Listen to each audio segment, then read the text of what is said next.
ఓం నమ శివాయ, హర మహాదేవ, శంభో శంకర. అందరికీ నమస్తే. అందరూ కూడా భగవాన్ అనుగ్రహంతో అందరూ బాగుండాలి మనసారా స్వామిని ప్రార్థిస్తూ ఉన్నాను. ఈ రోజున మనం శ్రీ జగద్గురు ఆది శంకరాచార్యుల వారు రచించిన శివోహంలోని నిర్వాణ షట్కం గురించి అయితే మనము విందాం. నిర్వాణ షట్కంలో నేను ఎవరు, నేను శరీరం ఏమిటి, ఈ ప్రశ్నలకు సమాధానమే ఈ నిర్వాణ షట్క స్తోత్రము ఆంతర్యం అన్నమాట. ఇది కైవల్యోపనిషత్తు ప్రతిబింబం, సర్వోపనిషత్తు సారం, ఆత్మ విద్యాదర్పణం, ఉపాసనా రహస్య కదంబం. ఈ ప్రపంచం అంతా మనలోనే ఉంది. అది ఎలాగంటే అద్దంలో నగరంలా ఉంటుంది, కానీ బయట ఉన్నది ప్రపంచం అని భావిస్తూ ఉంటాం. దానికి మూల కారణం మాయయే. ఉదాహరణకు ఒక కల కంటాం, దానికి నిజంగా అనుకుంటాం. నిద్ర లేచేటప్పటికీ అది నిజం కాదని తెలుసుకుంటాం. అలాగే మన బయట ప్రపంచం ఉందనుకోవడం అలా అవాస్తవమే, మాయే. కనుక ఆత్మ ఏదో అనాత్మ ఏదో తెలుసుకోవాలని ఆదిశంకర భగవత్పాదుల వారు దక్షిణామూర్తి స్తోత్రంలో విశ్వం దర్పణ దృశ్యమాన నగరీ తుల్యం శ్లోకంలో ఇమిడ్చిన మహారహస్యాన్ని ఈ నిర్వాణ షట్కం లేదా ఆత్మ షట్కంలో చక్కగా వివరించారు. కనుక సత్యమైంది, నిత్యమైంది ఆత్మ యథార్థ స్థితిని ఈ స్తోత్రంలో తెలుసుకునడం అని వివరించారు. నిర్వాణం అంటే ఏంటి? శాశ్వతంగా దుఃఖములు తొలగిన స్థితియే నిర్వాణం, అదే మోక్షము. మరో జన్మ లేకపోవడమే ఈ నిర్వాణ స్థితి. ఆత్మాలోకనయే నిర్వాణ స్థితి, శాశ్వతానంద స్థితియే ఇది. తాపత్రయాదులు నశించి ఆనందము మిగిలే స్థితి. నిర్గతం వాణం శరీరం యస్మిన్ తత్ అశరీరం నిర్వాణం. వాణం అనగా శరీరం, నిర్వాణం అనగా శరీరం లేనిది. వాణ అంటే శబ్దములకు వేదాంతులు, మీమాంసకులు శరీరం అని అర్థం వచించారు. అమరకోశంలో వాణ మద్గల శబ్దాలు రెండు శరీరార్థాలు కారని ఉంది. శరీరానికి కొలత ఉంది, కొలత లేనిది మోక్షం, అదే నిర్వాణం. అనంత సౌఖ్యప్రదం, నిత్యానందమయం మోక్షం, హద్దు లేని సుఖం నిర్వాణం. అమరకోశు ముక్తి కైవల్య నిర్వాణ శ్రేయో శ్రేయో యశామృతం అని మోక్షమునకు పర్యాయ పదంగా నిర్వాణ పదం పేర్కొంది. నిర్వాంతి నిర్గచ్చంతి దుఃఖాదయోస్మిన్నిత్తి నిర్వాణం అని వ్యూహోత్పత్తార్థాన్ని వివరించింది. ఇందు నీ ఉపసర్గ వా గతి గంధనయోహో అని వా అనేది ధాతువు. ఇందు అన్ని తొలగిపోయి ఆనందమే మిగిలే స్థితే నిర్వాణం, అది శాశ్వతం. ఆనందో బ్రహ్మేతి వ్యజనాత్ అని తైత్రీయోపనిషత్తులో ప్రతిపాదించిన పరబ్రహ్మానంద స్థితి. నిర్వాణం అంటే సంపూర్ణ సమదృష్టి, ప్రశాంతత, ఆనందము, స్వేచ్ఛ అని అర్థాలు. సత్ చిత్ ఆనందం, మిళితమైన బ్రహ్మానందం ఇది. నిర్వాణం అంటే ఆత్మను తెలుసుకోవడం, అంతఃకరణాదులు వాటి చర్యలు నిస్సారములు అని తెలుసుకోవడం నిర్వాణం. ఆత్మజ్ఞానంతో ఆత్మను తెలుసుకుని అందు ఉండడం నిర్వాణం. ప్రపంచంలో ఉన్న వాని వల్ల ప్రభావితం కాకుండా స్వస్వరూప స్థితిలో ఉండడం నిర్వాణం. జగత్తు ప్రణయంలో ఉన్న శివపరమాత్మలాగా ఆనంద స్థితిలో ఉండడం. హాలాహలం ప్రపంచాన్ని వణికించిన తాను ఆనందంతో గరణం సేవించి చిదానందుడిగా ఉండటం నిర్వాణం. ఇది మానవానందము కంటే ఎన్నెన్నో రెట్లు అధికం. ఎన్నో సోపానాలను అధిరోహిస్తే గాని లభ్యం గాని శాశ్వత స్థితి. జీవుడు పరబ్రహ్మయే, ఈ రెండింటికి భేదం లేదు.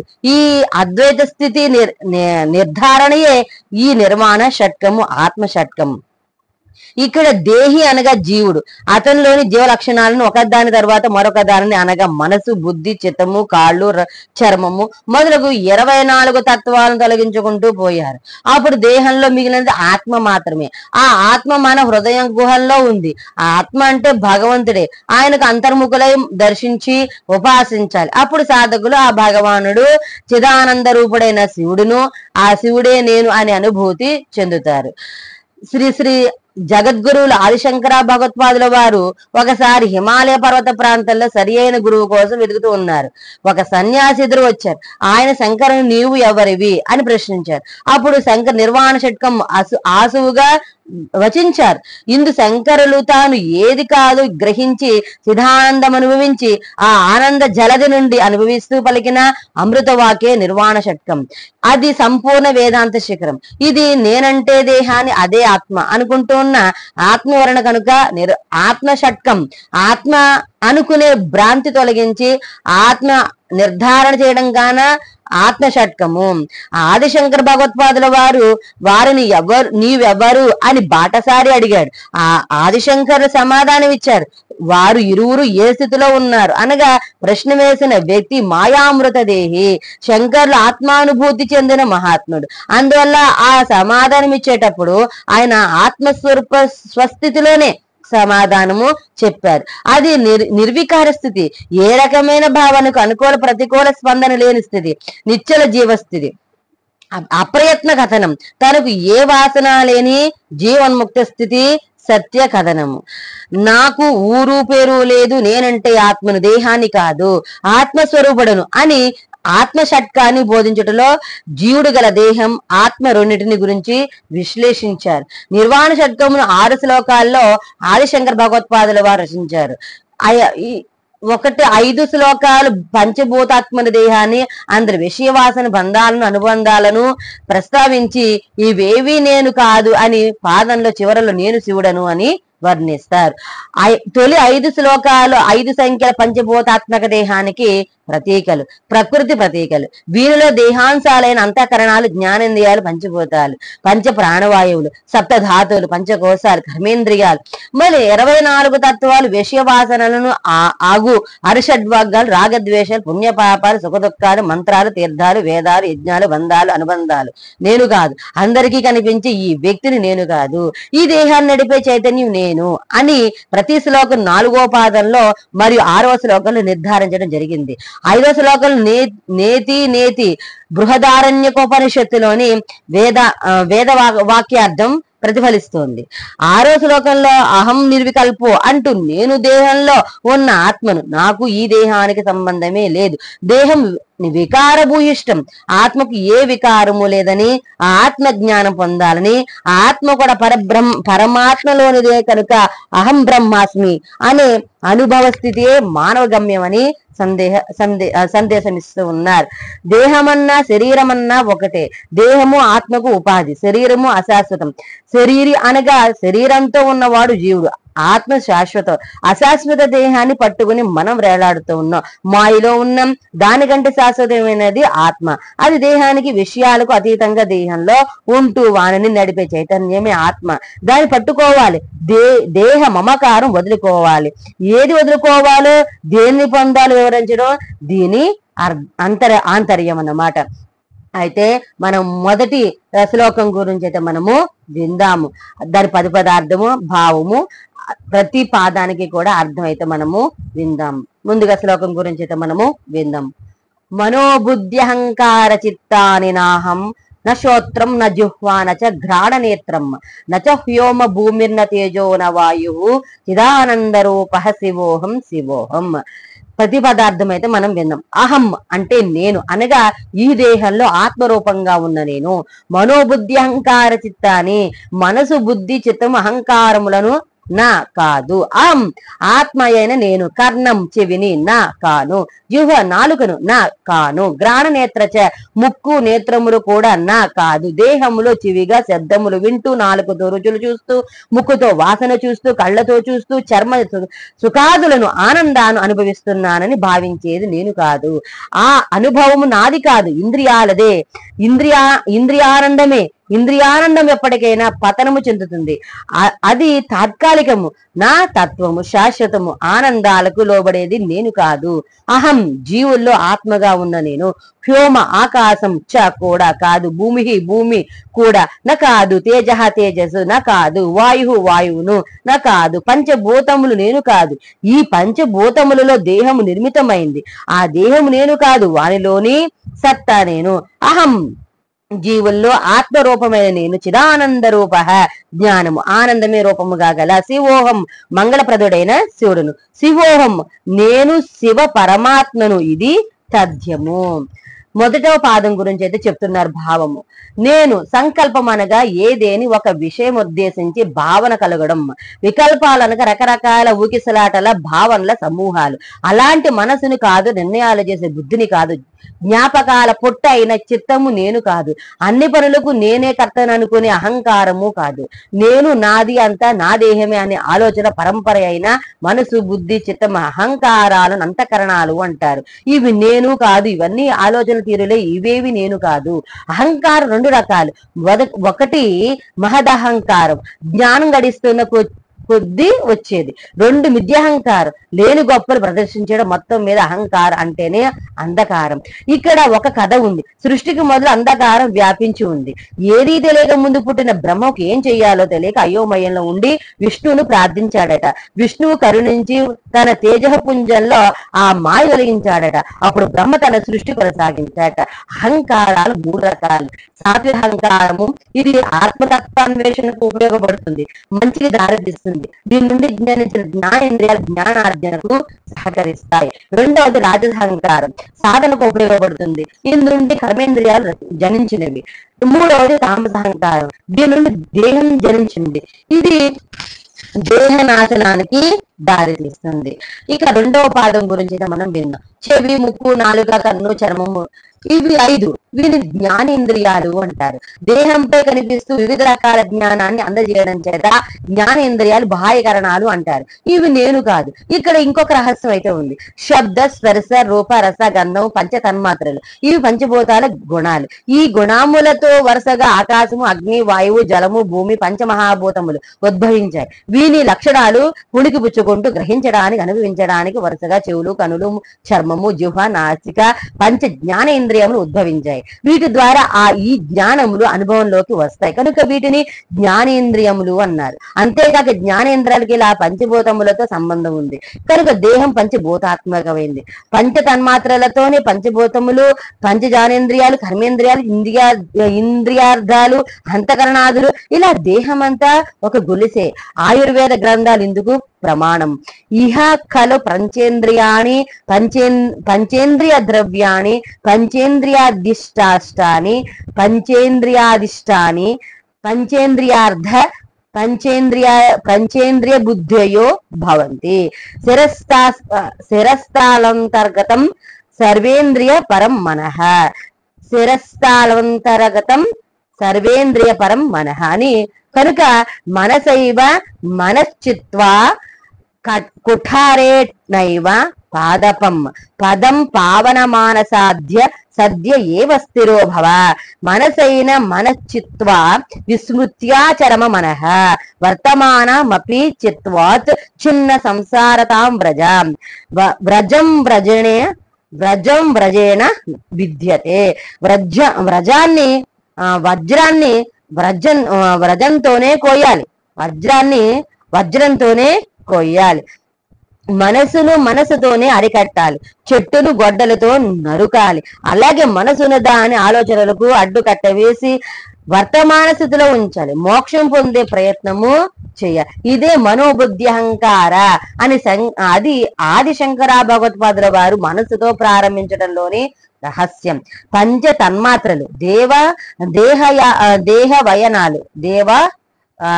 వయనాలు పరస్పరం పెనవేసుకొని ఉంటాయి కనుక ముందు మూలచ్ఛేదం మనసుతో జగద్గురువులు ఆరంభించి వరుసగా దేహ సంబంధ విషయాలన్నీ చుట్టబెట్టి ఇవన్నీ నేను కాదు అని నేతివాదంతో ఆత్మతత్వ విష్కరణ భావించారు. ఇక మూడో పాఠం గురించి అయితే విన్నాం. నేను భూమి, ఆకాశము, వాయువు, జలం, అగ్ని కాదు, ఇవి 5 పంచభూతాలు అని నేను కాదు. నేను నాలుగోదైతే విన్నాం. నేను జ్ఞాన ప్లస్ ఆనంద రూపుడైన శివుడని వివరణ విశ్లేషణ చెప్తూ ఉన్నారు. మనస్సు ఆదిశంకర భగవత్పాదుల వారు నిర్వాణ షట్కమును మనోబుద్ధి అహంకార అని మనసుతో ప్రారంభించారు. మొదట మనసును పేర్కొన్నారు. అందుకు ప్రధాన కారణం ఉంది. అంతఃకరణంలో మనసు మొట్టమొదటి అనడం మిగతా దేహక్రియలకు మనసే ప్రధానం. జగన్మాతకు కూడా మనసే ధనుస్సు, మనోరూపేక్షకోదండ ఇది అమ్మ నామము. మనసే ప్రీతిని సూచించే చెరకు గడ. అమ్మ మనసు అనుగ్రహించి జగత్తును నడుపుతుంది. ఈ మనసుకు ఆకారం విషయములు. మనస్సే అని జీవవృత్తులకు ప్రధానంగా ఉంది. భగవంతుని సృష్టిగా మనస్సే మూలం. శోకామయత భవిష్యం వ్రజాయేమ అని భగవంతుని తలపే సృష్టిగా ఉపనిషత్తులు బోధిస్తూ ఉన్నాయి. జీవులకు మనసే మూలం, ఆలోచనకు మూలం. ఇది ఒక కర్మాగారం. మనసే 11 రకాల వ్యాపారాలు చేస్తుంది. ఉత్తమంలో కొన్ని రకాల వ్యాపారాలు ఉన్నాయి, సామాన్యులు కొన్ని ఉంటాయి. మన ఏవ మనుష్యానాం కారణం బంధమోక్షయోహో. మన జన్మ పరంపరకు మనసే కారణం, మోక్షానికి మనసే మూల కారణం. మనసు వలనే వాసనాత్రయాలు, తాపత్రయాలు, భార్య బిడ్డలని ఏషణాత్రయాలు, అరిషడ్భాగాలు మనసుకు సంభవిస్తాయి. ఆ జగదమ్మ మనసుతో ప్రపంచం నడుపుతూ ఉంటే మన మనసు వ్యక్తి ప్రపంచం వైపు బాహ్య విషయాల చుట్టూ తిరుగుతుంది. దానికి విరామం ఉండదు. కానీ ఆ మూల కారణానికి ముందుగా అసలు ఈ మనసే నేను కాదు అనే సాధన సాగాలి. ద్వేషబ్దే బంధమోక్షయ మమేతిన మమేతి చ మమేతి బధ్యతే జంతు నమేతి విముచ్యతే అన్నట్లు నాది అంటే బంధం, నాది కాదు అంటే మోక్షమే. నా మనసు ఉత్ప్రేరకం, ప్రేరణం, వినాశకరం. ఇది మానవుని ఆకాశానికి ఎత్తి వేస్తుంది. ఇదే పాతాళానికి కూడా త్రుక్కి వేస్తుంది. మనసే పాపపుణ్యాలను అతి సూక్ష్మ రూపం. ఇంద్రియములు పాపపుణ్యాలను సూక్ష్మతర మూలాలు. దేహం పాపపుణ్యాలకు దర్పణం స్థూల రూపం. పాపపుణ్యాలు జన్మ కారణాలు. ఆ పాపపుణ్యాలకు మూలం మనసే. శివోహం స్థితికి చేరాలంటే అన్నింటికి కోరికలు మూలమైన మనసే. కావున అది నేను కాదు, అది తృణంతో సమానం. అది జీవితం అనే ఆటను ఆడించే బొమ్మ. అది నాలో అంశం మాత్రమే, అది నా నుండే జనించింది అని భావించి మనసును ముందు పట్టుకోవాలి. బుద్ధి అనే సారథితో చేతిలో మనసు అనే పగ్గాలు ఉంచాలి. జన్మ వృక్షమునకు బీజం మనసు, ఆ మూలాన్ని పెరికి వేయాలి అని ఆత్మషట్కమును మనసుతో ప్రారంభించడంలోని సుందర శిల్ప రహస్యం ఇది. స్నానం మనోమలత్యాగ, మనోమలాన్ని వదిలించుకోవడమే అసలు శిశులైన జీవాత్మ స్నానం. సాధనలో మొదటి మెట్టు చిత్తవృత్తులను నరికట్టుట. అందువల్లనే పతంజలి యోగ చిత్తవృత్తి నిరోధ అన్నారు. ఆత్మషట్కంలో మొదటి పాదం అంతా చిత్తవృత్తి నిరోధంతోనే ఆరంభమైంది. శివోహంలో మనసుని ప్రధానంగా పట్టుకున్నారు. శివానంద లహరిలో కూడా మనసును 18 అంశాలతో పోల్చారు. మనసు కోతి, నీ కాలికి కట్టి వేసుకో అని మొరపెట్టుకున్నారు. మనసు మొరపెట్టుకోమన్నారు. రాగద్వేషాలకు, అరిషడ్వర్గాలకు, ఇంద్రియాల కోరిక తీర్చేది అన్నింటినీ మనసే మూలం. మనసు చేసే మాయలెన్నో. ఇదే శిల్పం అంటే శివాహం అంటూ మనసును చేరాలి, శివోహం అంటూ అయ్యను చేరాలి. అదే పరబ్రహ్మ సాయుధ్యం. శ్లోక సౌధం పాదం స్తంభం, 4వ స్తంభం 4వ పాదం అంటూ శివుడు లేదా ఆత్మ ఉంది. 3 పాదాల్లో ద్విపాద పశువులను వర్ణించారు. మానవ పశువులోని ఆలోచనా పాశాన్ని పశుపతిలో బంధించాలి. మానవుడు అజ్ఞానంతో కూరుకుపోయిన పశువులు. ఆ పశువుకు మనసును, బుద్ధి, చిత్తం, అహంకారం, ఆ 4 ఆలోచనా పాదాలు పశుత్వం వదిలించుకోవడానికి పశుపతిని పట్టుకోవాలి. అజ్ఞాన పశుత్వం పోగొట్టుకోవాలి. ఇది శివోహం హృదయం. శరీర పదము ఆత్మ పరమాత్మ ఒకడే. అతడే జీవాత్మ, అతడు రతికుడు. బుద్ధి సారథి, ఇంద్రియాలు గుర్రాలు, మనసు కళ్ళం అని కఠోపనిషత్తు వర్ణించింది. ఇంద్రియాలు మనసును దారి తప్పిస్తాయి కాబట్టి కళ్ళం అయిన మనసును బుద్ధి అనే సారథి ద్వారా ఆత్మకు అప్పచెప్పాలి. ఆత్మ నుండి అన్ని జనించాయి. ఆత్మ అనగా సర్వాధికారి. అప్పుడు కర్తృత్వ భోక్తృత్వములు ఆత్మ ఆధీనమవుతుంది. అప్పుడు ఇంద్రియాలు అంతఃకరణాదులు ఆట కడుతుంది. పరమాత్మ హృదయ గృహంలో చూస్తూ ఉండగా చాలు. ఇక రాగద్వేషాలు గాని, సుఖ దుఃఖాలుగా గాని, బంధమోక్షాలు గాని అన్ని నశిస్తాయి. అప్పుడు మిగిలేది శాంతం, శివం, సత్యం, నిత్యానందం. అదే శివోహం. యద్వాచానాభ్యుదితం ఏన వాగభ్యుద్యతే. కేశోనోపనిషత్తు వాక్కు చేత చెప్పలేనిది వాక్కును నియంత్రించేది పరబ్రహ్మము. అలాగే మనసు, కన్ను, చెవి, ప్రాణం మొదలగు వాని చేత చెప్పలేనిది వాని నియంత్రించేది పరబ్రహ్మము. ఆ పరబ్రహ్మమే ఆత్మ, అదే శివోహం. అందుచేత ముందుగా శంకరుల వారు అంతఃకరణాదులను పేర్కొని ఇవి నేను కాదు అన్నారు. మనసుకు హృదయం అలాంటిది. నిర్మాణ శక్తానికి మనోబుద్ధి అహంకారం అనే పాదము అలాంటిది. ఈ శ్లోకం రెండు అంశాలు ప్రధానంగా ఉన్నాయి. దేహ ప్రసక్తి, రెండవది ఆత్మ. ఒకటో అంశం అయితే శరీరం అయితే మనం విందాం. శరీరము మొదటి 3 పాదాలు పరస్పర సంబంధం. ఈ శ్లోకంలో మొదటి 3 పాదాలు జీవం గల దేహం గురించి ప్రస్తావన ఉంది. ఈ 3 పాదాలకు శరీర పరంగా తాదాత్మ్య సంబంధం ఉంది. ఒకటో పాదంలో అంతఃకరణాలు 4, రెండో పాదం జ్ఞానేంద్రియాలు 5, మూడో పాదంలో పంచభూతాలు 5 నేను కాదు. ఇవన్నీ భౌతిక దేహానికి చెందినవే కనుక నేను స్థూల శరీరం కాదు, ఏ శరీరము కాదు. దేహ భస్మీకరణే అని ధాతువు. దహ్యతే ఇది దేహం, దహింపబడేది దేహం. ఈ శరీరం ఆధ్యాత్మిక ఆది భౌతిక ఆదిదైవికమనే తాపత్రయ దుఃఖాలతో బ్రతికున్నాడు దహింపబడుతుంది, మరలా మరణానంతరం అగ్నితో దహింపబడుతుంది. అందుచేతనే దీనిని దేహం అన్నారు, దీనిని దేహము అన్నారు. సీరియతే ఇది శరీరం నశించిపోయేదని చెప్తారు. బాల్య కౌమార యవ్వన వార్ధక్య దశలు పొందుతూ క్రమంగా పెరిగి శిథిలమైపోతుంది కనుక శరీరము. పంచీకృత మహాభూత సంభవం కర్మ సంచితం శరీరం సుఖ దుఃఖాది భోగ యతనం ఉచ్యతే. శరీరం సుఖ దుఃఖాలు అనుభవించడానికి పుట్టింది, పాప పుణ్యాది కర్మ వల్ల జనించింది, 6 రకాల మార్పులు చెంది తొదకు నశించేది. పంచభూతములు అన్ని కలిసి ఏర్పడే రూపం దేహం. దేహంలో నుండి ఆత్మనగా ముఖ్య ప్రాణశక్తి వైదొలగగానే దహింపబడుతుంది కనుక దేహం భౌతిక ధర్మంతో మమైకమైక నేను ఇచ్చట 3 పాదాల్లో ప్రస్తావించబడింది. పంచభౌతిక సమిష్టి రూపం దేహం. ఇది భూమి, జలము, అగ్ని, వాయువు, ఆకాశం అనేవి. ఇక నిర్వాణ శక్తంలో నచ వ్యోమ భూమిర్న తేజో న వాయువు అంటూ పంచభూతాలలో జలము శ్లోకంలో చెప్పకపోయినా దాని ఉపలక్షణంగా గ్రహించాలి. నిర్వాణ దశకంలో శంకర వారు 1వ శ్లోకంలో నా భూమిర్న తోయం న తేజో న వాయు నకం నేంద్రియం అనైకాంతికత్వాత్ సుషుప్సైక సిద్ధ తదేకో వశిష్ట శివ కేవలోహం అని తోయం అనగా నీరు కూడా కలిపి పంచభూతములు నేను కాదు అంటారు. పంచభూతాలకు వరుసగా గ్రాణ వాసన చూడడం, రస రుచి చూడడం, రూపం దృశ్యం స్పర్శ తాకడం, 5 శబ్దాలు ధ్వని చేయడం వీని ధర్మాలు. ఈ ధర్మాలను పంచ తన్మాత్రలు అంటారు. ముక్కు, నాలుక, నేత్రము, చర్మము, చెవి అనేవి జ్ఞానేంద్రియాలు. వీటి ద్వారా పంచ తన్మాత్రలని లక్షణాలు వ్యక్తమవుతూ ఉన్నాయి. ఈ తన్మాత్రలే సూక్ష్మ శరీరము. ఇచ్చిన మనోబుద్ధి అహంకార చిత్తాని నాహం అని శ్లోకంలో జ్ఞానేంద్రియంలో చర్మమును చెప్పకపోయినా ఉపలక్షణము గ్రహించాలి. నిర్వాణ దశకంలో శంకరుల వారు 1వ శ్లోకంలో నఖం నేంద్రియం నా తేషం సమూహ అని ఇంద్రియ పంచకాన్ని కూడా నేను కాదు అంటారు. ఇంద్రియాల ద్వారా కోరికలు జనిస్తాయి. ఆ కోరికల ఫలితమైన ఆనందాదులైన అనుభవాలు పొందేది దేహం. ఆ ఆనందాలు క్షణికమే, నాకు ఇంద్రియానందానికి సంబంధమే లేదు. పంచభూతాల్లోని సాత్వికాంశం నుండి మనస్సు, బుద్ధి, చిత్తము, అహంకారం అనే అంతఃకరణాదులు ఏర్పడ్డాయి. ఇలా పంచభూతాలకు, పంచతన్మాత్రలకు, పంచదానేంద్రియాలకు పంచభూతాల సమిష్టి సాత్వికాంశం నుండి ఏర్పడిన అంతఃకరణాలకు పరస్పర సంబంధం ఉంది. ఇదంతా స్థూల శరీరంలో భాగమే. ఈ కనిపించే ఈ దేహమే నేను అని చెబుతాం. కానీ దేహం నేను కాదు. పంచభూతాల రాజసాంశం నుండి కర్మేంద్రియాలు వెలువడ్డాయి. పంచభూతాల సమిష్టి రాజసాంశం నుండి ప్రాణాది వాయువులు జనించాయి. పంచభూతాల సమిష్టి సామసాంశమును పంచీకరణ చేయగా దేహము ఏర్పడింది.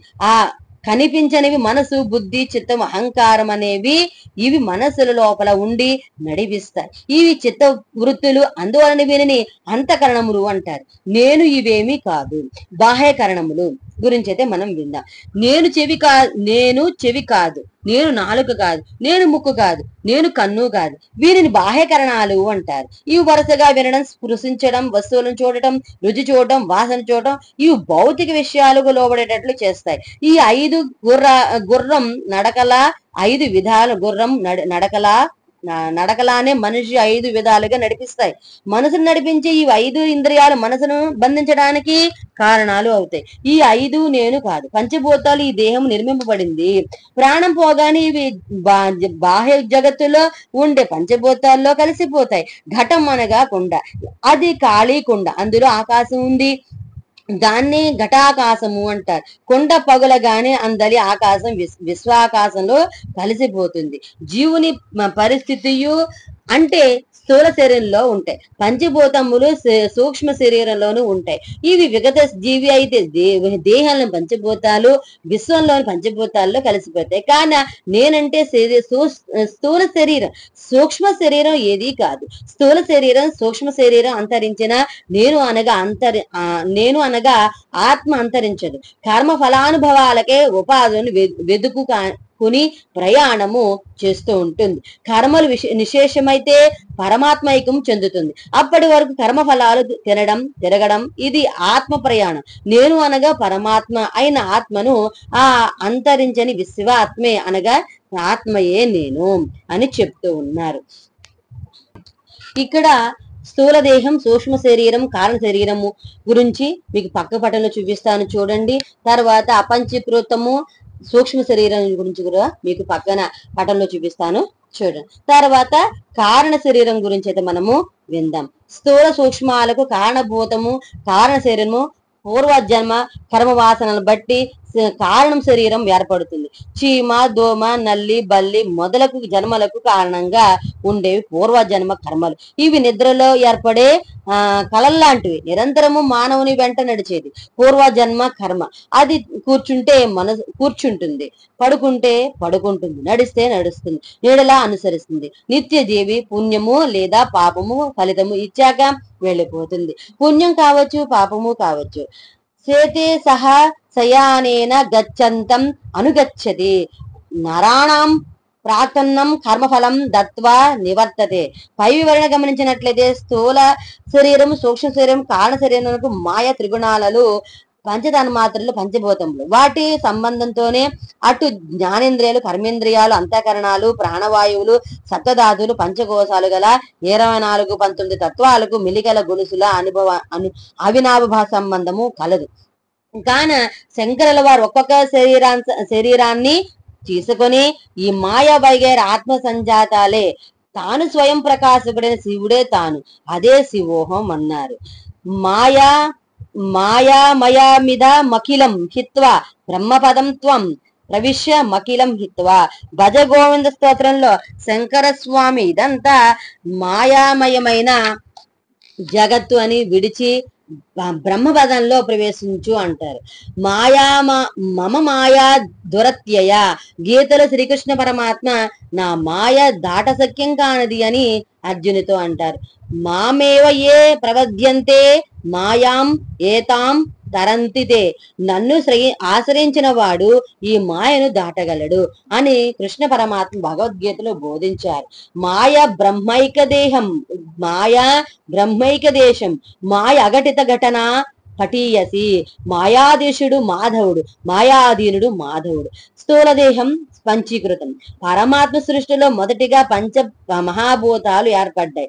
పంచభూతాలను ఒక్కొక్క దానిని 2 సమభాగాలుగా చేశారు. మొదటి సమభాగాలు నర నర అర అర అర అంటే మొత్తము 5 అరలు. పంచభూతాలు అన్ని సమభాగాలు కలిస్తే ప్రపంచం ఏర్పడింది. రెండో భాగాల పంచభూతాలు 25 తత్వాలు గల జీవుడు ఏర్పడ్డాడు. ఇదే క్రిందటి జీవ పంచీకరణము. స్థూల దేహం భోగాలకు ఆలవాలం. ఇది నేను కాదు, ఇందు 24 తత్వాలు ఉన్నాయి. జ్ఞానేంద్రియాలు 5, కర్మేంద్రియాలు 5, పంచప్రాణాలు, పంచభూతాలు, మనసు, బుద్ధి, చిత్తం, అహంకారమును అంతఃకరణాలు కలిసి 24 స్థూల దేహం పంచీకృతం. షడ్వికారాలు అగలది అనగా పుట్టడం, ఉండడం, పెరగడం, మారడం, క్షీణించడం, నశించడం. 6 వికారాలు పొంది నశిస్తుంది కనుక శీర్ష్యతే ఇది శరీరం అని జీర్ణించిపోయేది శరీరము. జీవుని స్థూల సూక్ష్మ కారణదేహాలు ఏర్పడే విధానం గురించి పక్క పటంలో చూపిస్తాను చూడండి. తర్వాత స్థూల దేహంలోని స్థూల దేహంలోని వివిధ ఇంద్రియాలు పంచీకరణ ద్వారా ఏర్పడే విధానం పక్క పటంలో చూపిస్తాను చూడండి. పంచీకరణము వివరణ, తర్వాత ఇది దేహము, తర్వాత ఇవన్నీ కూడా పక్క పటంలో చూపిస్తాను చూడండి. తర్వాత సూక్ష్మ శరీరం అపంచీకృతం. సూక్ష్మ శరీరంలో 19 తత్వాలు ఉన్నాయి. జ్ఞానేంద్రియాలు 5, కర్మేంద్రియాలు 5, పంచప్రాణాలు 5, మనసు, బుద్ధి, చిత్తము, అహంకారం 4 వెరసి 19. సూక్ష్మ శరీరం అపంచీకృతము. దీనినే శివలింగము, లింగ శరీరం అని కూడా అంటారు. లింగ శరీరం అని కూడా అంటారు. శ్రవణ మననాదుల ద్వారా మాత్రమే తెలుసుకొనబడుతుంది.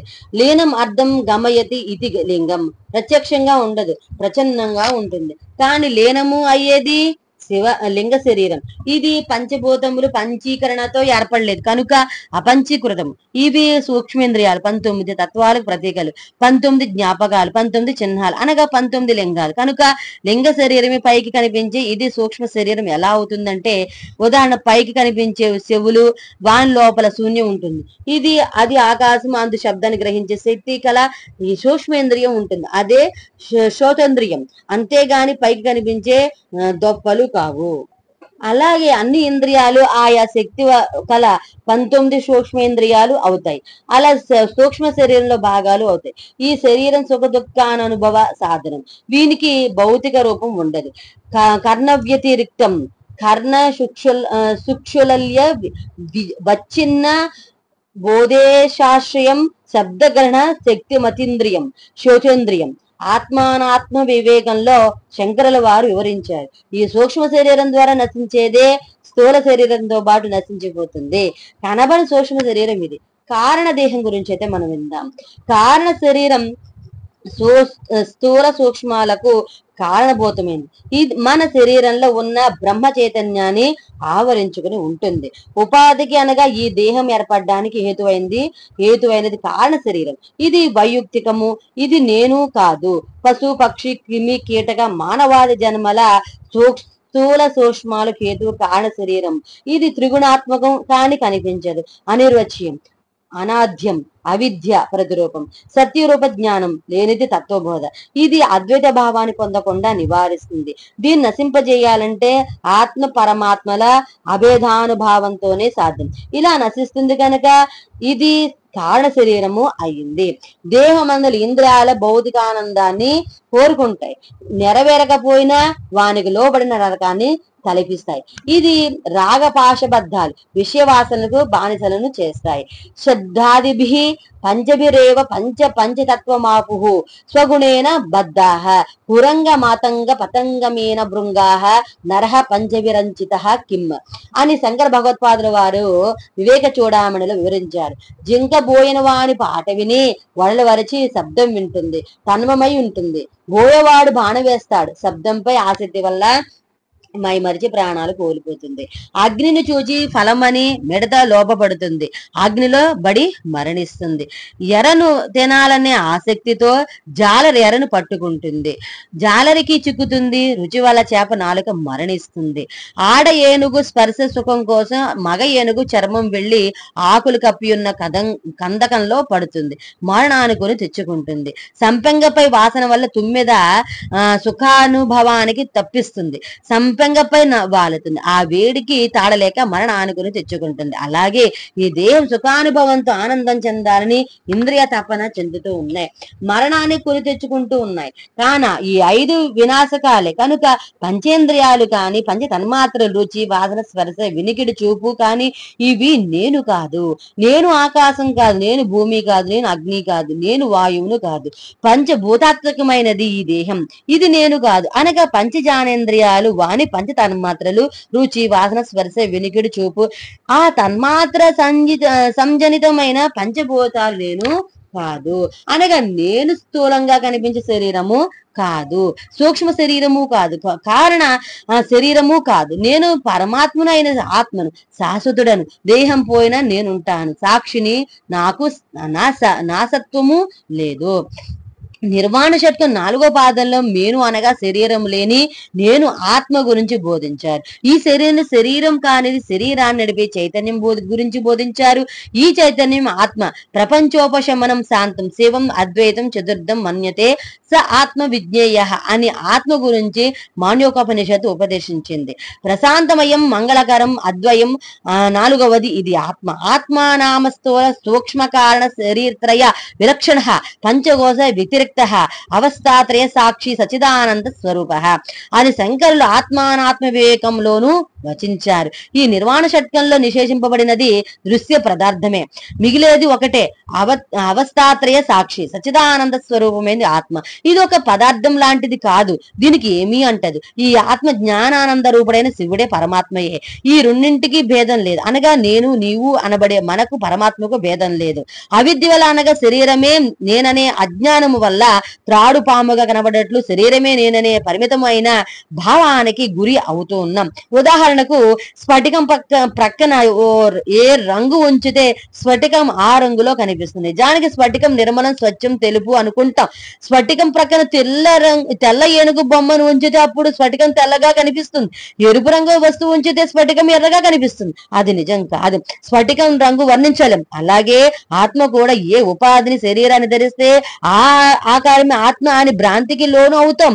కానీ స్ఫటికానికి రంగు లేనట్లు ఆత్మకు రూపం లేదు, దేహంలో ఉంటుంది. దేహ వాసనలు అంటావు స్వతంత్రంగా సంబంధం లేకుండానే ఉంటుంది. భానుప్రభా సుజాత అబ్ర పంక్తి భానుం నిరోధాయ విజృంభతే యథా ఆత్మోధిదాహం కృతిరాత్మతత్వం యథా తిరోధాయ విజృంభతే స్వయం. సూర్యుని కాంతి వల్ల మేఘాలు పుడతాయి, ఆ మేఘాలే సూర్యుని కప్పివేస్తాయి. అలాగే అహంకారం ఆత్మ నుండియే పుడుతుంది, ఆత్మజ్ఞానాన్ని మరుగున పడవేస్తుంది. అలాగే చీకటి గుహలో పడుతుంది, గుహని అంధకారమయం చేస్తుంది. అలాగే మనసు కూడా ఆత్మ నుండి పుడుతుంది, ఆత్మని కప్పివేసి సంపూర్ణాధికారం చలాయిస్తుంది. మనసే నేనే అంధకారం చలాయిస్తుంది. ఈ ఉపాధులు నడిపే అదృశ్యంగా ఉపాధుల్లో ఉన్న చైతన్యమే మనము. ఈ చైతన్యం భగవంతుడి నుండి వచ్చినదే. మనం భగవంతుడు ఒకటే, మనం వేరు భగవంతుడు వేరు అనే మాయలో ఉన్నాం. అది అసత్యం. శరీరంలో ఉండే చైతన్యమే మనం. దీనికి దేహానికి ఉండే పుట్టుట, పెరుగుట, మార్పు చెందుట, క్షీణించుట, నశించుట మొదలగు 6 వికారాలు లేవు. మనలోని ఆత్మ చైతన్యమే శివం. ఇది జాగ్రత్త, స్వప్న, సుషుప్త వ్యవస్థలకు ఆధారం. ఉదాహరణ, ఘటంలో ఆకాశం ఉంది. ఘటం అంటే కుండ. ఘటం పగిలితే ఆకాశంలో మహా ఆకాశంలో కలిసిపోతుంది. దేహవదనాంతరం దేహంలో చైతన్యం కూడా బ్రహ్మాండంలోని చైతన్యంలో కలిసిపోతుంది. ఆ చైతన్యం ఆత్మ, అదే శాశ్వతం. దేహం తాత్కాలికం, అదే ఆత్మ చింతన. ఇదే ఆత్మ చింతన. స్థూల సూక్ష్మ కారణా శరీరాత్ వ్యతిరిక్త పంచకోశాతీత సన్ అవస్థాత్రయ సాక్షి సచ్చిదానంద స్వరూప సన్ యః తిష్టతి స ఆత్మ అని తత్వబోధ బోధిస్తోంది. ఆత్మ స్థూల సూక్ష్మ కారణ శరీరాల కంటే భిన్నం. అన్నమయ, ప్రాణమయ, మనోమయ, విజ్ఞానమయ, ఆనందమయ కోశాల కంటే అతీతం. జాగ్రత్త, స్వప్న, సుషుప్తి అవస్థాత్రయాలకు సాక్షి సచ్చిదానంద స్వరూపమైంది ఆత్మ. ఇది బ్రహ్మ చైతన్యమే, మనలో ఉంది, మన ఉనికికి కారణభూతము. అవ్యక్తమైన పరమాత్మ జీవుల దేహాల్లో నఖశిఖ పర్యంతము ప్రవేశించి ఉన్నాడు. ఉచ్ఛ్వాస నిశ్వాసాలు చేస్తూ ప్రాణి అని పిలువబడుతూ ఉన్నాడు. ఆత్మగా కనబడు ఎలాగంటే వరలో కత్తి ఉంటుంది కానీ బయటకు కనబడు.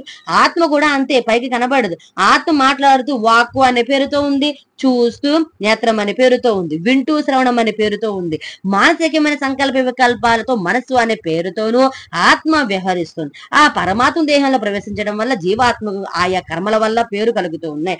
ఎప్పుడైతే జీవాత్మ తన స్వభావం, ప్రవృత్తి, వ్యాపారాలను విడిచిపెట్టి తనను తాను ఆత్మస్వరూపంగా భావిస్తూ ఉంటాడో అప్పుడు సంపూర్ణాత్మ అవుతూ ఉన్నాడు. కాన సర్వస్వం ఆత్మస్వరూపమే అని భావించాలి. ఉదాహరణకు వామదేవ ఋషి నిరంతరం తాను బ్రహ్మమే అని తలిచేవాడు. తన వాగాది వ్యాపారాలు బ్రహ్మముగా భావించేవాడు. ఈ దేహం నేను కాదని నిరంతరం భావిస్తూ ఉండేవాడు. దేహంలోని చైతన్య పరబ్రహ్మతో మమైకం ఉండేవాడు. తుదకు తానే బ్రహ్మమై బ్రహ్మవేత్త అయినాడు. బృహదారణ్యకోపనిషత్తులో చెప్తూ ఉన్నారు. అతడే దేవతాదుల్లో ఉండే ఆత్మ కూడా ఆ ఆత్మయే. వ్యక్తి చైతన్యము, సమిష్టి చైతన్యము రెండూ ఒకటే. ప్రశ్నకోపనిషత్తులో దేహంలో జీవుని ఉనికిని షోడశకలం భారద్వాజ పురుషం వేత్త అని అడిగిన ప్రశ్నకు సమాధానంగా పిప్పలాదుడు సుకేషునితో 16 కళలు గల పరమ పురుషుడు ఇక్కడే మన శరీరంలో ఉన్నాడు అని వివరించడం. జీవోదేవ సనాతన దేహంలో జీవుని ఉనికిని తెలుపుతుంది. వెంట్రుక కొన్న చీలిస్తే 100వ భాగం అంత పరిమాణము గలవాడు జీవుడు. అణువుగా దేహంలో ఉంటాడు. చందనంలా దేహం అంతా చైతన్య పరిమాణంలో ప్రభావం చూపిస్తాడు. ఇదే దేహంలోని జీవునికి ఉనికి అని బ్రహ్మసూత్రంలో స్వశబ్దోనాత్మ సశబ్దోన్మానాభ్యంచ అవిరో అవిరోధ దచ్చన్నతనత్ వివరించారు. నాయమాత్మ ప్రవచేన లభ్య నా మేధయాన బహున శృతేన అనే మంత్రంలో ఈ ఆత్మ ప్రవచనాల వల్ల గోచరం కాదు, మేధోమతనం వల్ల కనిపించదు, వేదాధ్యయనం వల్ల లభ్యపడదు. ఆత్మానుభవం పొందాలంటే శ్రవణం, మనన, నిధి, ధ్యాస, ధారణ, సమాధులతో కూడి వింటూ ఉండాలి. దుష్ట ప్రవర్తనకు దూరంగా ఉండాలి. ఇంద్రియాల చాపల్యం విడవాలి. సమాధి స్థితి కూడా విసర్జించాలి. ఉపాసనా మార్గం కావాలి. అప్పుడే ఆత్మానుభవం లభిస్తుంది. ఒక మాతృమూర్తి గర్భిణి అయింది. ఉదాహరణకైతే విందాం. ఒక మాతృమూర్తి గర్భిణి అయింది, 9 మాసాలు నిండి ఉంది. ఒక శివునకు జన్మనిచ్చింది. ఆ శిశువు జీవ సహితమై ఉంది, చైతన్య భరితమై ఏడుస్తాడు. ఆ శిశువులో అటు దేహం ఇటు జీవం ప్రాణశక్తి చైతన్యం ఉన్నాయి. జీవం లేదా ఆత్మదేహం రెండు ముడిపడి జీవించాడు. మరో శ్రీమూర్తి ఒక శిశువు కన్నది. ఆ శిశువులో ఎన్ని గంటలైనా కదలిక, మెదలిక, రోదనం లేదు. చైతన్య శూన్యం. ఆ శిశువుని శవం అంటారు. ఇందు జీవం లేదు, ఒకటే ఉంది. ఇది నిరుపయోగ కళేబరం, ఆత్మ లేనిది. ఇది శరీరికి గల తేడా. మాయ దేహ భావంతో దేహ సౌఖ్యాన్ని చేస్తుంది. ఈ సుఖం నశ్వరమైన దేహనిదే, శాశ్వతమైన ఆత్మది కాదు. ఆత్మకు మరణం, పుట్టుక రెండు లేవు. ఇక్కడ చెప్తూ ఉన్నారు, ద్వా సుపర్ణ సయుజ సఖాయ సమానం వృక్షం పరిషస్వ జాతే తయోరన్యః పిప్పలం స్వాదత్వతి అనసన్నన్ అన్యో అభిచాకసీతి. ఒక చెట్టు మీద 2 పక్షులు జీవిస్తూ ఉన్నాయి. ఒక పక్షి చెట్టుకు కాసిన తీపి, పులుపు, చేదు పండ్లను తింటూ ఉంది. రుచి అంటే ఆనందంతో రెక్కలు విప్పి ఎగురుతోంది. బాగుండకపోతే నోటి నుంచి పడవేస్తుంది. ఇలా ఆనందం, అసహ్యం వ్యక్తం చేస్తూ ఉంది. రెండో పక్షి ఎదురుగా పండ్లు ఉన్న ఏదీ తినకుండా ఉంది. ప్రశాంతంగా నిశ్చలంగా అలా చూస్తూ ఉంది. ఇది కోరికలకు అతీతం, కడుపు నింపుకోవడానికి మాత్రమే పండ్లు ఆరగిస్తుంది. రుచి భేదాలు, ఆస్వాదనలకు ఆరాటపడని పక్షి. ఈ రెండు ఒకదానిని విడిచి మరొకటి ఉండదు. మొదటి పక్షిలో తినడంలో రుచి భేదాలకు ఆనందం, విచారం రెండు కనిపిస్తూ ఉంది. ఇందులో స్పందన, వైవిధ్యం ఉంది. ఇది జీవుడు జీవభావం. స్వజ్ఞానాత్ ఆత్మనో జీవభావ. జీవులకు అజ్ఞానం వల్ల ఆత్మకు జీవభావం ఏర్పడుతుందని శృతి వేదం బోధించబడింది. అహంకారం ఆత్మయందు ఆరోపించబడుతుంది. ఆత్మకు లేని కర్తృత్వం అంటగట్టడం జరుగుతుంది. నిశ్చలంగా రెండో పక్షి చూస్తూ ఉంది. ఈ నిశ్చలత్వం ఆత్మ. ఒకసారి రామకృష్ణ పరమహంస చేతికి గాయమైంది. అప్పుడు అక్కడ ఉన్నవారితో ఆయన అన్న మాటలేవి, నా దేహంలో 2 ఉన్నారు. ఒకరు జగజ్జని, రెండో భక్తుడు. ఇదిగో ఈ చెయ్యి వీరిన వాళ్ళెవరో తెలుసా? భక్తుడికే. నొప్పి అతనికే, సుఖ దుఃఖాలు జీవునికే. జగజ్జనికి ఏమీ కాలేదంటారు. అమ్మ సాక్షి, ఆమెను మనం ధ్యానించాలి అంటారు. ఇందులో జీవునకు దేహమునకు ఉన్న వ్యత్యాసం అది అని వివరిస్తారు మహోపదేశం. భగవాన్ మహారాణకు ఒకసారి వ్రణం, క్యాన్సర్ వచ్చింది. భక్తులు చికిత్స చేయించదలిచారు. రాముడు ప్రారంభం అనుభవించాలి. అది ఉపాధి ధర్మం. ఆ సుఖ దుఃఖాలను ఉపాధి అనుభవించాలి. ఆత్మకు బాధలు లేవు, అది నిర్వికారం చికిత్స వలదు అన్నారు. భక్తులు బలవంతం చేశారు. మీ ఇష్టం, నాకు కాదు చికిత్స దేహానికి అని నిర్వికారంగా నిశ్చలంగా పలుకుతారు. నొప్పి తెలియకుండా వారికి మందు ఇవ్వలేదు. ఆ రోజుల్లో మత్తు మందే లేదు. వైద్యులు వ్రణం కోసి తీసివేసి చికిత్స చేశారు. స్వామి వారిలో కింతెచ్చు కూడా ఏ రకమైన స్పందన లేదు, ముఖంలో వైవర్ణ్యం లేదు. ఇది దివ్య సందేశం. తర్వాత 4వది ఉదాహరణ అయితే విందాం. వాల్మీకి రామాయణ శ్రీరామునికి పట్టాభిషేక నిర్ణయమైంది. శ్రీరాముడు ఆ వార్త విన్నాడు. శ్రీరాముడు ఆనందంతో పొంగిపోలేదు. ఇంతలోనే వనవాసానికి వెళ్ళాలని పిడుగు లాంటి వార్త విన్నాడు. ఆ వార్తకు దుఃఖము పడలేదు, 2 వార్తలకు చలించలేదు, ముఖంలో కవళలిక మారలేదు. ఆత్మైక జీవి కదా ఈ రాముడు, నేను ఎవరు అని ఒక అర్ధరాత్రి వశిష్ఠుని ప్రశ్నించాడు. తెల్లవారిలోపు 32,000 శ్లోకాలు యోగ వశిష్ఠాన్ని బోధించారు. యోగ వశిష్ఠాన్ని తెలుసుకున్నాడు, జ్ఞానానుభవంలోనికి తెచ్చుకున్నాడు. శ్రీరాముడు సంయమి, తెల్లవారేసరికి ఆత్మనిష్ఠుడయ్యాడు. అంత సూక్ష్మగ్రాహి అనుభూతి పరుడు శ్రీరాముడు. 5వ ఉదాహరణ అయితే విందాం. జనకుడు రాజ్యపాలన చేశాడు. రాజభోగాలు ఆయన ప్రభావంపై చూపలేదు. నిర్వికారంగా నిష్ఫలాపేక్షత రాజ్యపాలన చేశాడు. ఆత్మానుభవైక జీవి. ఏ భాగం జనుకొని ఆ జ్ఞానానుభవాన్ని చెక్కు చెదరనీయలేదు. ఆయన ఆత్మజ్ఞాని, ఆత్మైక జీవనుడు, విదేహుడు, దేహస్పృహే లేదు. తర్వాత ప్రాణము, ఆత్మ గురించి అయితే విందాం. చూడడం, వినడం వంటి అనుభవాలు ప్రాణికి జీవునకు సంబంధించినవి. ఆత్మనః ఏష ప్రాణోజాయితే, ప్రాణము ఆత్మ నుండి ఉద్భవించిందని ఋషోపనిషత్తు బోధించింది. ప్రాణశక్తి వల్ల దేహానికి అనుభవం కలుగుతుంది. ఆత్మ ప్రాణశక్తి అనుభవించేదే విధాన్ని సాక్షిగా చూస్తూ ఉంటుంది. ఇది ప్రాణానికి ఆత్మకు తేడా. ఆత్మ చూడడం, వినడం వంటి అనుభవాలకు ఆధారభూతమైంది చూసేవి, వినేవి ఇంద్రియాలు. ఆ ఇంద్రియాల వల్ల జ్ఞానాన్ని గ్రహించేది సాక్షి అయిన ఆత్మ. ఇది ఇంద్రియాలకు ఆత్మకు గల తేడా. అహంకారాన్ని ఆత్మకు అంటగట్టి నేను కర్తాను అని విరగవీగుతూ ఉన్నాం. ఇది సరికాదు. చెవి యొక్క శ్రవణ శక్తి ఆత్మ, మనసు యొక్క మానసిక శక్తి ఆత్మ, కంటి యొక్క దృష్టి శక్తి ఆత్మ. శ్రోతస్య స్తోత్రం అని కేశవోపనిషత్తు ఆత్మ ఉన్న చోటికి కాళ్ళు కాని, వాకు గాని, చేయి మొదలగు ఇంద్రియాలు గాని వెళ్ళలేవు. నా తత్ర చక్షుర్గచ్చతి నా వాగ్గచ్చతి నో మనః కేనోపనిషత్తు చెప్తుంది. ఆత్మ గురించి వాక్కు గాని, మనసు గాని వివరించలేదు. ఆత్మ అంటే మనసు గ్రహించలేదు. కానీ ఆ ఇంద్రియాలను నడిపే శక్తియే ఆత్మశక్తి. ఇంద్రియాలు పనులు చేస్తూ తద్వారా మనకు కనిపిస్తాయి. వాటిని నడిపించేది ఆత్మ. అది కనబడదు. ఆ ఆత్మశక్తి అనంతం. ఉదాహరణకు దేవతలు, రాక్షసులు యుద్ధం చేయగా దేవతలు విజయం పొందుతారు. వారు స్వశక్తి వల్ల గెలిచామని అహంభావంతో ఉన్నారు. పరమాత్మ పరీక్షార్థం యక్షుని రూపంలో వారి మధ్య అవతరించడం జరిగింది. అదేంటో దేవతలకు తెలియదు. ఇంద్రుడు అగ్నిని పంపి కనుక్కొని రమ్మన్నారు. అగ్ని వెళ్ళాడు. యక్షుని ప్రశ్నించాడు. యక్షుడు వేసిన గడ్డి భోజనం దహించలేక వెనుదిరిగాడు. తరువాత వాయువుని పంపాడు. వాయువు ఆ గడ్డి భోజనం కదల్చలేక తెల్లమొహం వేశాడు. ఇంద్రుడు ఇది అతీంద్రియ శక్తి అనే భావంతో అహంకారం వినాడి వస్తాడు. యక్షుడు మాయామవుతాడు. ఆ స్థానంలో ఉమామాత సాక్షాత్కరించింది. బ్రహ్మ జ్ఞానం బోధించడం జరుగుతుంది. అహం తొలగిన ఇంద్రునకు జ్ఞానోదయం అయింది. స్వశక్తి ఏమో, పరమాత్మ శక్తి ఏమో తేడా తెలుసుకున్నాడు. ఇది ఆత్మశక్తి ఔన్నత్యం. అగ్ని, వాయువులు అనగా వాకు మనసు తెలుసుకోలేకపోయారు. అగ్ని, వాయువులు అనగా వాక్కు, మనసు తెలుసుకోలేకపోయారు. యతో వాచో నివర్తంతే అప్రాప్య మనసా సహా అని కేనోపనిషత్తు దీనిని వివరించింది. నడిపించేది ఆత్మశక్తి. అది కనబడదు, దాన్ని వర్ణించలేరు. ఇది ఆత్మశక్తి వైభవం. శివోహం శివ ఆత్మశక్తి. లోకం ఆత్మచే నడిపించబడుతుంది. సమస్తానికి ఆత్మే ఆధారభూతం. మహా చైతన్య పదార్థమైన ఆత్మే భగవంతుడు.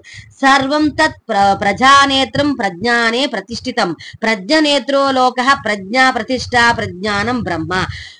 ఐతరేయోనోపనిషత్తులు చెప్తూ ఉన్నారు. ఆత్మకు అంతఃకరణ, చతుష్టయం గాని, పంచతన్మాత్రం గాని, జ్ఞానం గాని, పంచేంద్రియ భావన గాని లేదు. అది చిదానంద రూపము. శివము అదే నేను. ఆ పరమాత్మయే నేను. నేను పరమాత్మైన ఆత్మను, శాశ్వతుడను. దేహం పోయిన నేనుంటాను. నాకు నా సత్వం లేదు అని చెప్తుంది. నేను శివుడని గురించి అయితే విందాం. నేను జ్ఞాన స్వరూపుడిని, ఆనంద రూపుడును. జ్ఞానం, ఆనంద రూపాలకు ప్రతీక అయిన శివుడుని. అహం బ్రహ్మాస్మి. అద్వైతమే నా రూపం. ఇది ఘటము, ఇది మఠము, ఇది మధురము, ఇది తెలుపు, ఇది నలుపు, ఇది పులుపు, ఇది శబ్దం, ఇది అర్థం. ఇలా అనేక రకాల సమస్త జ్ఞానాలు కలుగుతూ ఉన్నాయి. ఆ సంస్కారం జనింపజేసే జ్ఞానము భాస్కరుడు నేను. నిషేధే కృతే నేతి నేతేతి వాక్యే సమాధి స్థితానం యథాభాతి పూర్వం అవస్థాతీత మద్వైతమేకం పరం బ్రహ్మ నిత్యం తదేవా అహమస్మి తదేవాహమస్మి అని స్వరూపానుసంధానాష్టకంలో కూడా శంకరాచార్యుల వారు ఆత్మతత్వాన్ని ఇలా తెలిపారు. మహాత్ములు ఆత్మతత్వాన్ని తెలుసుకోవాలని తలిచారు. అంతర్ముఖులై జ్ఞానముగ్నులయ్యారు. సమాసితిలో ఉంటారు. అప్పుడు వారు కొన్ని దృశ్యాలు కనబడతాయి. వాటి తాత్వికతను పరిశీలిస్తారు. అప్పుడు వారు ఇదం నా శాశ్వతం అనే నిర్ణయానికి వస్తారు. ఇలా నిషేధించుకుంటూ పోగా ఒక పరిపూర్ణ తత్వం గోచరమవుతుంది. అది జగత్తు, సుషుప్తి. స్వప్నావస్థలకు అతీతం, రెండవది దానికి సాటి రాదు, అద్వితీయ అన్నమాట.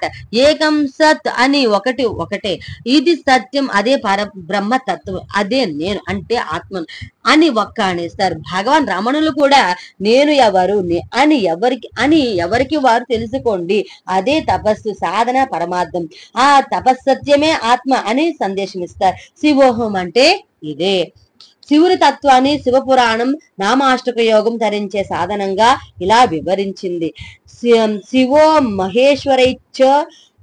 మహేశ్వరైచ్చవ రుద్రో విష్ణు పితామహ సంసార వైద్య సర్వజ్ఞ పరమాత్మేతి ప్రతిపాదకం.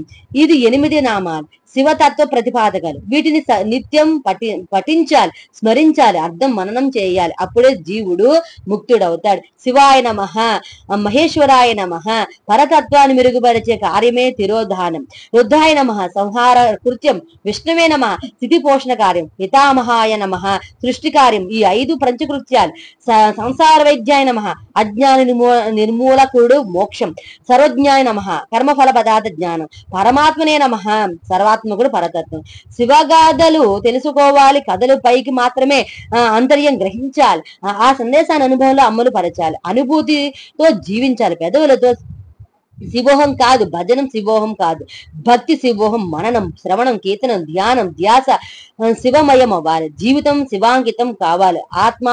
ఆత్మాత్వం యద్యత్ కరోమి శంభో తవారాధనం అన్నట్లు ప్రతి కర్మ పరమేశ్వరాంకితంగా జీవనయాత్ర సాగాలి. సర్వాంగములందు శివుని చూడాలి, సమస్త బోధముల యందు శివ భావం నింపుకోవాలి. నా రుద్రమచ్చయేత్ అని మనము రుద్రలం అవ్వాలి, రుద్రతత్వంలో మమైకం కావాలి. ఆ బ్రహ్మతత్వం జ్ఞానం అనుభవం బ్రహ్మమయం అవ్వాలి. కీటకం భ్రమరమైనట్లు శివమైపోవాలి, అదే శివోహం. అహం బ్రహ్మాస్మి శివోహం, సోహం శివోహం, సోహం శివోహం, ఆ శివుడే నీవే. అరుణి శ్వేతకేతువునకు ఉపదేశించిన మహావాక్యమే తత్వమసి.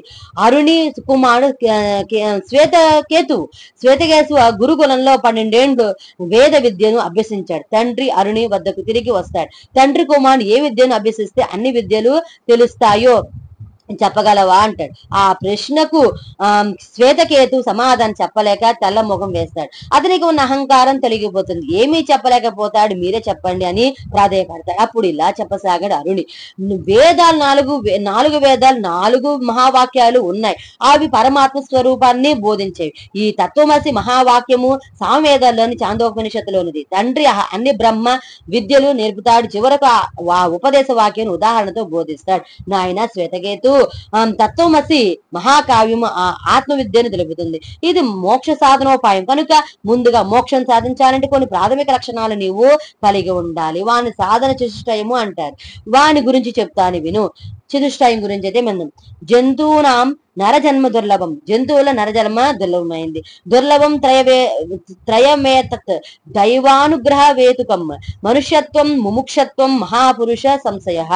జన్మిస్తే మనుషుడిగా జన్మించాలి, మోక్షమందు తీవ్రమైన కాంక్ష ఉండాలి. మహాపురుషులు అనగా ఆత్మజ్ఞాన పారాయణులతో సత్సంగం చేయాలి, ఆత్మానాత్మ వివేకము కలిగి ఉండాలి. ఇది పూర్వజన్మ పుణ్యఫలమే. అలాగే ఈశ్వరానుగ్రహ దేవ పుంసాం అద్వైత వాసన, మానవులకు అద్వైత వాసన కూడా దుర్లభమే. ఇది ఈశ్వరానుగ్రహమే. సృష్టిలో మానవుడు తప్ప ఏ జీవైన కర్మఫలము అనుభవించడం తప్ప ఏమీ చేయలేం. కొందరు పుణ్యఫలాన్ని అనుభవించడానికి దేవతలుగా తేజోరూపులై ఊర్ధ్వలోకాల్లో జన్మించారు. పుణ్యం అయిపోగానే క్షీణే పుణ్యే మర్త్యలోకం విశించది అని మానవులుగా జన్మిస్తారు. సేతే సహా సయానేన గచ్చంతం అనుగచ్చతి, నరాణం ప్రాక్తన్నం కర్మఫలం దత్వా నివర్తతే. మానవుని ప్రక్కనే ఉండేది ఒక్కటే అదే పూర్వజన్మ కర్మ. ఆ కర్మ నిత్యం అతనిని వెంబడిస్తూ ఉంటుంది. కూర్చుంటే కూర్చుంటుంది, పడుకుంటే పడుకుంటుంది, నడిస్తే వెంట నడుస్తుంది, ఎక్కడికి వెళితే అక్కడకు వెళుతుంది. అది నిత్య జీవితానుసారి కనుక కొందరు పాప ఫలాలను అనుభవించడానికి పాతాళాది లోకాల్లో జన్మిస్తారు. చీమలు, దోమలు, నల్లులు, పల్లులు, పిల్లులు పందులు, కుక్కలు, రాక్షసులుగా, మరికొందరు నీచ జన్మలుగా జన్మిస్తారు. కర్మల ఫలాన్ని అనుభవించడం పూర్తి కాగానే మరలా మానవులుగా జన్మిస్తారు. ఇక ఒక మానవుడిగా జన్మించడం మహాదృష్టమే. పుణ్యాలు చేయవచ్చు, పాపాలు చేయవచ్చు, ఫలాపేక్ష లేని సత్కర్మలు ఆచరించవచ్చు, పుట్టడం మరణించడం లేని ఆత్మజ్ఞానము ఆర్జించవచ్చు, పరమాత్మ సాయుధ్యాన్ని పొందవచ్చు. కనుక మానవ జన్మ సర్వోత్తరమైనది. ఇది ఒక మానవ జన్మకే దక్కిన అదృష్టం. కనుక మానవ జన్మ సార్థకం చేసుకోవాలి. అందుకు 4 కలిగి ఉండాలి. ఒకటి నిత్యానిత్య వివేకము, రెండోది ఇహ మూత్ర ఫల భోగ విరాగము, మూడోది సమాధి షట్క సంపత్తి, నాలుగోది ముముక్షత్వం. ఈ 4 తెలుసుకుంటే బ్రహ్మ విద్యాధికారి అవుతాడు. బ్రహ్మ విద్య బుద్ధిలో ప్రవేశిస్తుంది. ఇదిగో తెలుసుకో, ఏది సత్యము, ఏది అసత్యము, ఏది నిత్యము, ఏది అనిత్యము అని ఎరుకని తెలుసుకోవాలి. జ్ఞానం పొందాలి. బ్రహ్మ సత్యం జగన్మిథ్యా జీవో బ్రహ్మైవ నాపరహ. బ్రహ్మయే సత్యం, జగత్తు మాయ, జీవుడే దేవుడు, అతడే బ్రహ్మ, మరేమీ కాదు అని తెలుసుకోవాలి. ఈ లోకమునందు పరలోకమునందు సుఖాపేక్ష లేకుండాలి. శమాధి షట్క సంపత్తి గురించి అయితే విన్నా. శమము అంతరింద్రియ నిగ్రహము, విషయవాసన దూరంగా ఉండటము. ధమము బహిరింద్రియ నిగ్రహము, చూసిన వానిపై వినిన వానిపై ఇలా విషయవాసనపై మమకారం లేకుండటము. ఉపరతి కర్మలను విసర్జించడం. తితిక్ష శిశుష్ణాది సుఖ దుఃఖాలను సహించడం. ఎదుర్కొనే శక్తి సామర్థ్యాలున్న అపకారాది హాని తలపెట్టిన వానిని సైతం ఓర్పుతో సహించి ప్రతిస్పందన లేకుండా ఉండడం. శ్రద్ధ గురువుల పట్ల, గురువు వాక్యములందు, వేదాలు, ఉపనిషత్తులు, పురాణ పట్ల విశ్వాసం కలిగి ఉండుట. సమాధి నిత్యం బ్రహ్మచింతనలో మునిగి ఉండుట. ఈ 6 కలిగి ఉండుట సమాధి. ముముక్షత్వం మోక్షం పొందాలని కోరిక ఉండాలి. అహంకార మమకార బంధనాల నుండి విడివడి అహం బ్రహ్మాస్మి అని సాధన చెయ్యాలి. ఇవి అలవరుచుకో. తత్వమసి అంటే తెలుసుకో. తత్ ఆ బ్రహ్మాండమే పరబ్రహ్మ. త్వం నీవు పిండాండము, జీవుడు. అసి అయి ఉన్నావు. గురుపదేశం. తత్ పరబ్రహ్మయే చిదానంద రూప శివ సర్వజ్ఞుడు వాచ్యార్థం. ఉపాధి దేహం లేని శుద్ధ చైతన్యం లక్ష్యార్థం. త్వం స్థూల సూక్ష్మ శరీరాభిమాని వాచ్యార్థం జీవుడు అయిన నీవు. అసి అయి ఉన్నావు. తత్వ మనసేగా అహం బ్రహ్మాసి. పరమాత్మ సంకల్పం నుండి సృష్టి జరిగింది.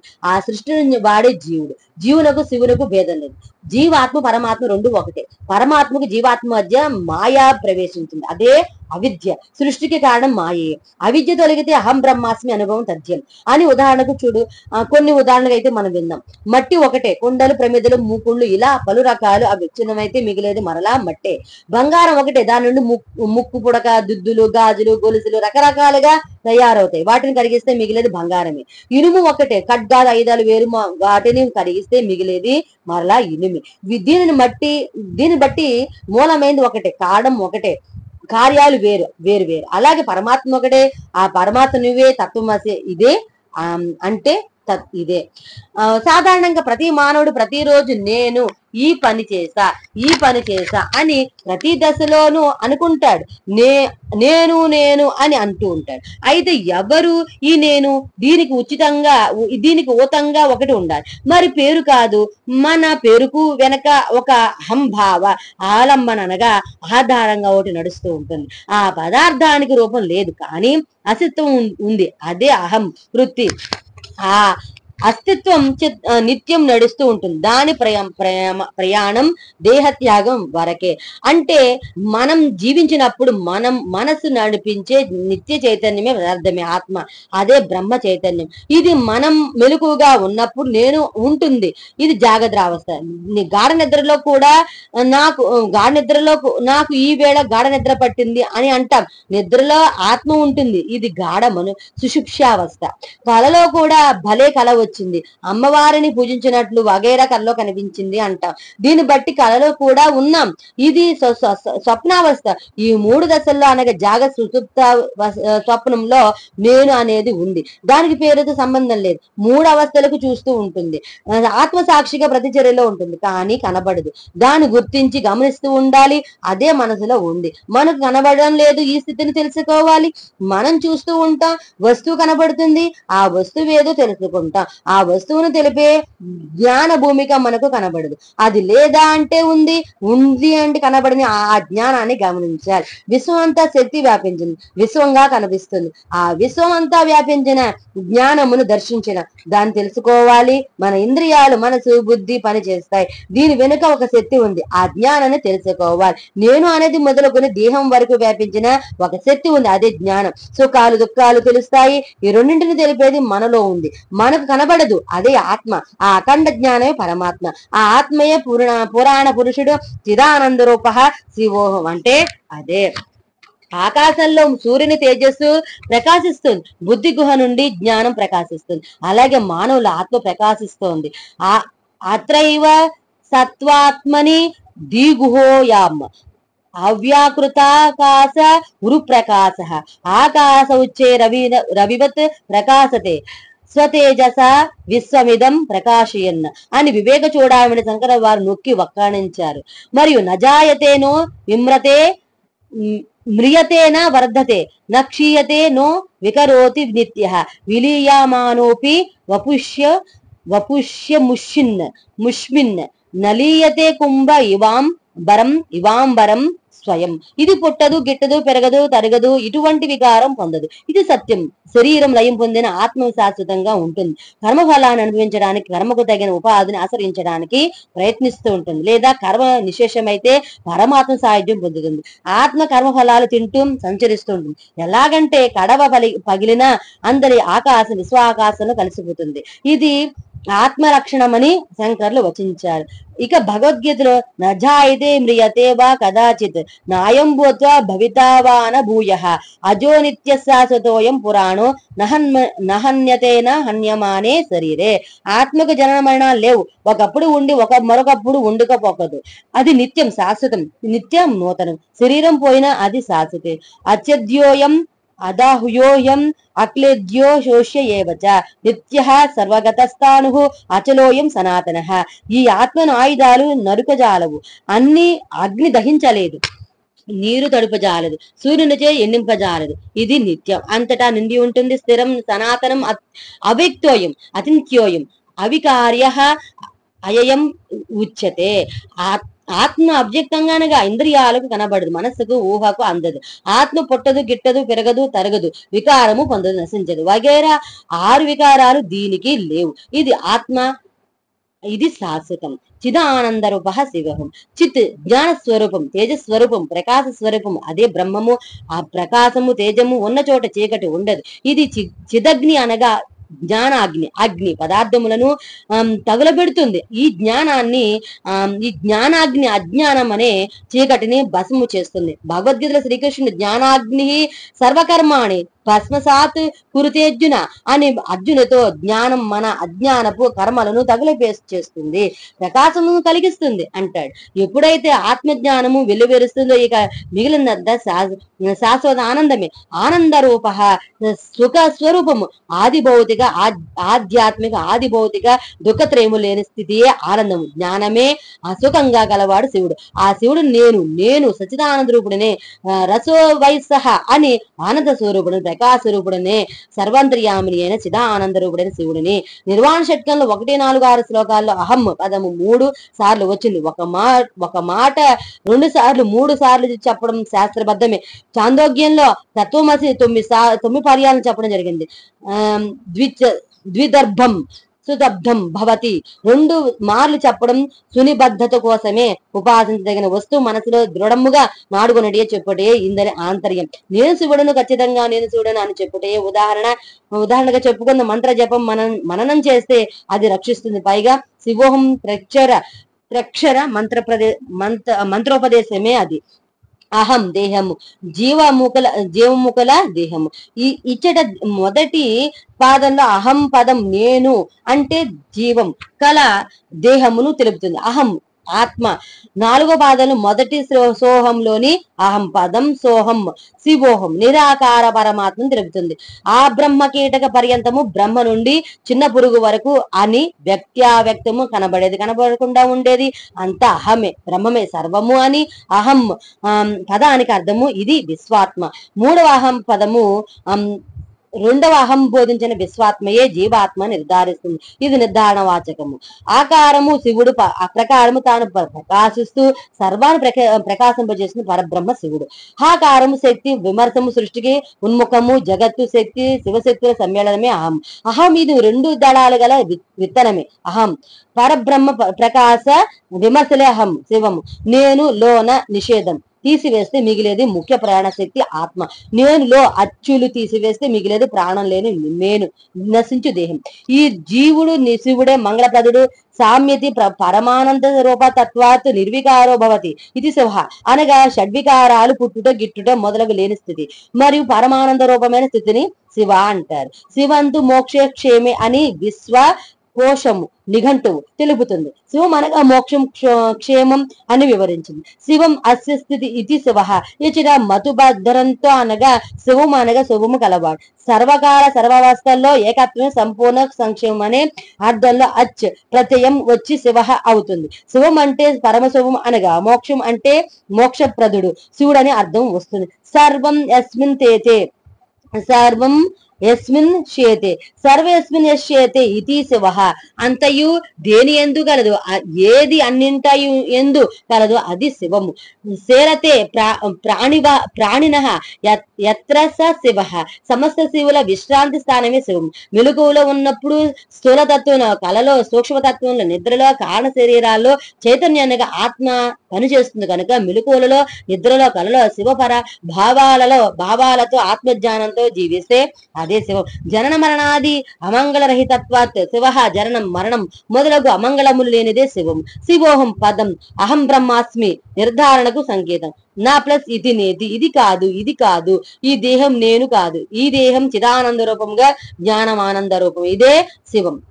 అంతస్థిత పరమాత్మ అంతర్గత స్థితి ఇది. కనిపించే దృశ్యాలు నేతి నేతి, ఇది కాదు, ఇది నా కాదు, ప్రక్రియతో నిషేధించేది మిగిలేది అఖండ రూపమైన ప్రత్యేగాత్మయే చిద్రూపాత్మ. వేదంలో ఈశానః సర్వ విద్యానం ఈశ్వర సర్వభూతానం బ్రహ్మాధిపతి బ్రహ్మణోధిపతి బ్రహ్మ శివోమే అస్తు సదాశివం సదాశివోం.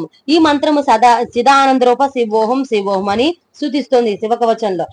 హృత్పుండరీకాంత రసనిష్టం తేజసావ్యస్తపద్భో భోరాకాశం అతీంద్రియం సూక్ష్మనంత మాధ్యం ధ్యాయస్వరానందమయం మహేశం అని శివుడు హృదయం అనే పుండరీకం అనగా కమలంలో ఉన్నాడు. ఆత్మస్థానం హృదయం తన తేజస్సుచే హృదయాకాశంలో వ్యాపించి ఉన్నాడు. ఈ ఇంద్రియాతీతుడు సూక్ష్ముడు, అంతము లేనివాడు, సృష్టికి మొట్టమొదటి వాడు, పరానందమయుడు, ఆత్మీయ పరమాత్మ, నేనే జ్ఞానంద రూపుడైన శివుని చిదానంద రూప శివోహం అని ఈ మహేషుని ధ్యానించవలను. శుద్ధ చైతన్యమే నేను నిర్గుణ పరబ్రహ్మను శివోహం అని మొదటి శ్లోకానికి అర్థాలు వివరణ, ప్రతి పాదానికి అర్థం అయితే విని ఉన్నాం కదా. తర్వాత మనము రెండవ శ్లోకానికి అయితే మనము పంచ ప్రాణాలు, వాయువు, శోకాలు, కర్మేంద్రియాలు, సప్తధాతులు గల నేను అనే ఆత్మ కాదు అనే దాని గురించి మనము ఉందాము. అంతవరకు స్వస్తి. ఓం నమః శివాయ. హర హర మహాదేవ. శంభో శంకర.